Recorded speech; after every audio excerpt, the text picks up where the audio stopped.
So you've got your slip knot on your hook and you're ready to crochet, but now what? Most new crocheters go straight into learning how to make a chain, but if your foundation chain is wonky, your whole project is gonna look lopsided. Plus, I'm gonna teach you how to make your first row of stitches easy to work into. That way, we're not only learning how to make one very, very long, thin scarf, but actual projects. Hi everyone, my name's Giselle and welcome to a haul, Lotta fun. And before I start this video, I just wanted to preface it by saying the reason why I decided to start uploading YouTube videos, specifically bringing it back into like the fundamentals of crochet, is because I have several sisters who have recently asked me to teach them how to crochet. And if you're an older sister, you know exactly how much it means to you when your younger sisters ask you to, hang out with them and actually wants to take the time to learn something that you're into. But unfortunately, I don't get to see my sisters all the time. And I think one of the best ways to learn is to visually or with your hands experience something. So I'm hoping and praying that this video will not only help you, but more importantly, help them. One of the most common things they said to me is that from the videos they were watching, they were going too fast and it was too hard to understand. So that's the whole point of these videos. I'm really focusing on slowing things down and doing it several times. That way you're not having to mess with, oh, let me stop, pause, rewind, go back. Oh, wait, where was I? I want to make this as easy as possible for you to learn, but also for my sisters to learn.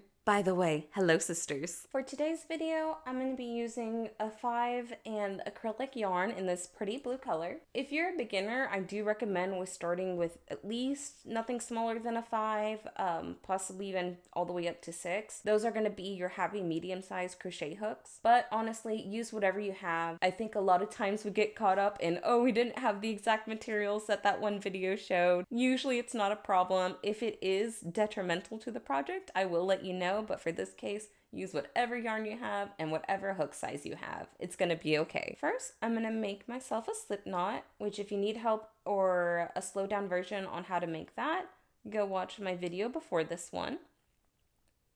But now that I have my slip knot on my hook, we're ready to start our chain. But before we do that, we're gonna talk about tension. You're gonna hear that word a lot, especially as you're watching more crochet videos, but all it means is how tight or loose you're holding your yarn. And I'm going to show you why that matters. So say if I'm holding my yarn really tight while I'm making my chain, which I don't usually do, so this is a little bit tough for me. I'm just going to make 5 chains real quick. 3, 4, 5. See how tiny my chains turn out to be? And now depending on what project you're making, this could be a problem or it could be fine. So let me cut that real quick because we're going to hold on to that. Okay, so remember that was 5. We'll put it right over here. I'm going to make a slip knot again and I'm going to show you what your chain will look like if your tension's too loose. So here's my slip knot. I'm going to hold my yarn very, very loose. 1, 2, 3, 4, 5. And I'm going to cut that off.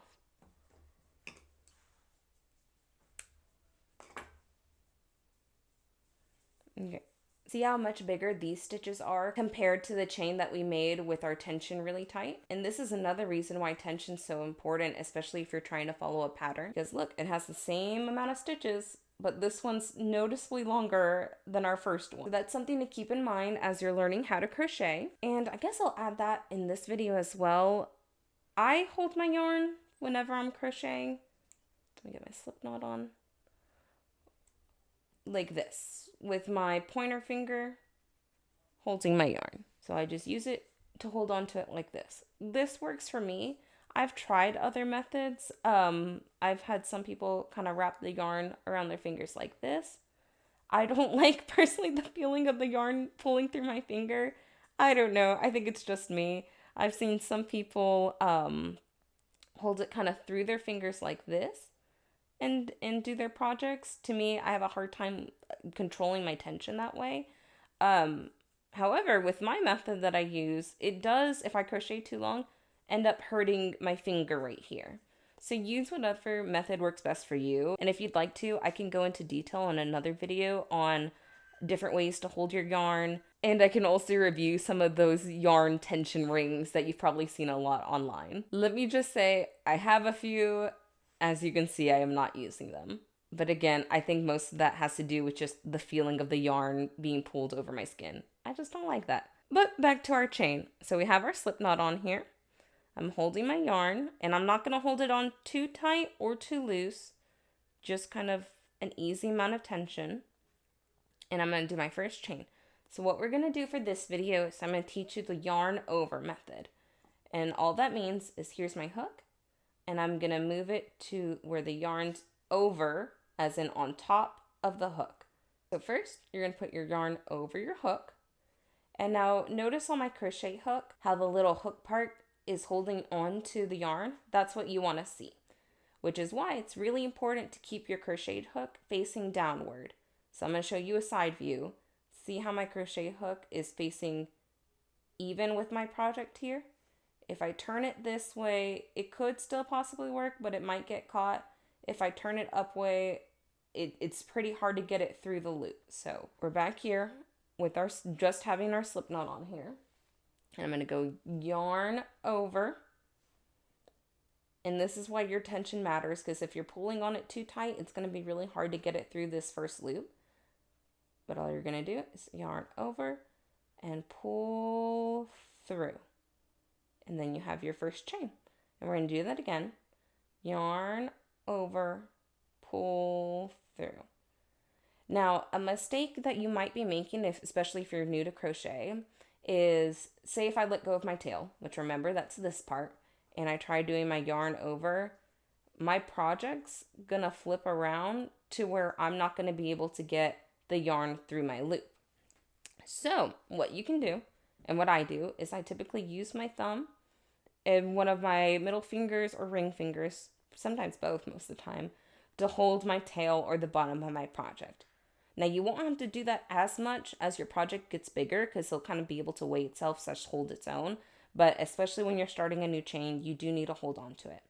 So I'm going to hold on to it with my thumb and my fingers. Yarn over, pull through.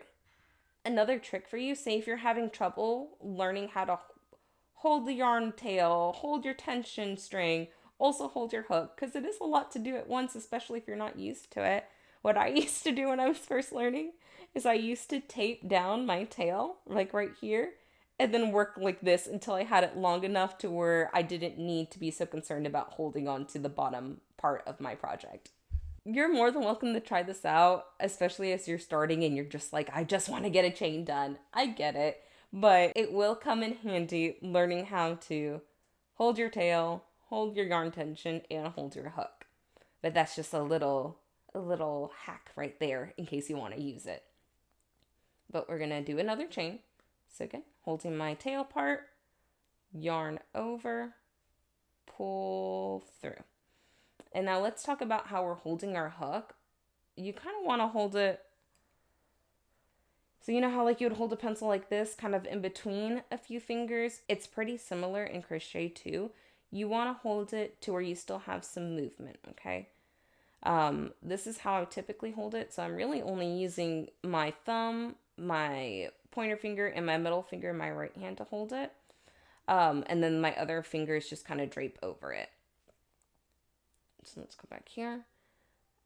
So again, yarn tail with my thumb and middle finger in my left hand. I have my my pointer finger holding my tension, and I'm going to pull through. And with crochet, you're not moving the yarn so much or the project itself. You're supposed to be moving your hook around. So yarn over, pull through. Yarn over, pull through. Now remember, if you're having trouble, say if you're doing your yarn over, if your hook's facing upwards, you're not going to be able to pull it through as easily. And you also risk splitting your yarn too. And that's what happens whenever your yarn kind of gets in between, and that happens whenever your hook gets between your yarn and splits it like that. And it can make your projects look really messy. So remember, yarn over, hook facing down towards your project, pull through. Now back to how you're holding your crochet hook, you don't want to hold it too tight. I mean, you can if I just fist it like this. It gets the job done, but you're going to hurt your wrist really fast, really quickly. So find what works better for you. I've seen some people hold it more back here, kind of like a pencil, and just crochet that way. I like to hold my thumb at the bottom here, my pointer finger up top, and then the rest just kind of lay on top and just pull through. And don't forget, this does take practice, and like most good things, with time, things get better. But what I would recommend, especially if you're new to crochet, is just practice making your chain. And what you're going to be on the lookout for is if your tension's even, if you're splitting your yarn. But the more that you practice this movement of just making a regular chain, the prettier and more even your stitches are going to come out to be. And don't forget, you can move your fingers as you're going with your project. You don't have to keep your hand all the way down here while you're trying to crochet. I like to keep it as close to the project as I can while still keeping the flow of making a chain. But that is how you crochet a chain. And now, before I end this video, I think it might be fun to have a little race, a little challenge, so to speak. So I'm going to finish off this project. I'm going to leave that chain right there. And I want y'all to grab your hook. I want y'all to grab your yarn. I'm going to pull out a good amount, because what we're going to do is we're going to have a race. And we're going to see how many chains you can make in the span of 30 seconds. So let me get my clock real quick.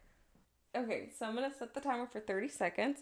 And go ahead and, ladies and gentlemen, start your engines, as in make your slip knot. That way we're all ready to go. Ready? 3, 2, 1, go. Oops, I already dropped it. Okay, 1.